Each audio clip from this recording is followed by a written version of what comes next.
ছোট্ট একটা সংসারে অনেকগুলো ভাই বোন থাকে। আর সেই ভাই বোনরা যখন একসাথে হেসে খেলে বড় হয়, কতই না আনন্দ, তাই না? এমনই স্মৃতির পাতায় অনেক স্মৃতি রয়েছে, তার মধ্যে সবচেয়ে মজার স্মৃতি একসাথে বসে নাস্তা করা। আর আজকে আমি এমন একটা নাস্তা আপনাদের সাথে শেয়ার করব, যে নাস্তাটি আমরা ছোটবেলায় অনেক খেয়েছি ভাই বোনরা।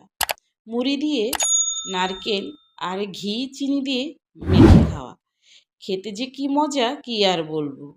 তো এখানে আমি নারকেল কুড়িয়ে রেখেছিলাম, দেখতেই তো পাচ্ছেন। আর এই নারকেল কোরানো দিয়ে, টাটকা নারকেল দিয়ে খেতে যে মুড়ি মাখাটা কত স্বাদের হয়, যারা খেয়েছেন তারাই একমাত্র বলতে পারবেন।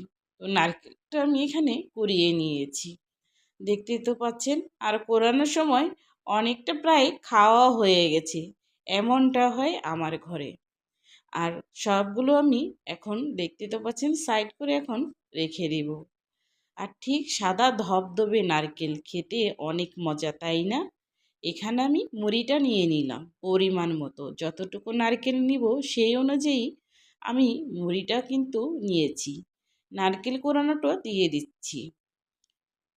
এখানে আমি চিনি দিচ্ছি পরিমাণ মতন, আর ঘি দিচ্ছি পরিমাণ মতন। এটা ভালো করে মেখে নিতে হবে। এই মাখানোটা কত মজা কি আর বলবো। বিকেলের নাস্তা, এটা খেতে দারুণ লাগে।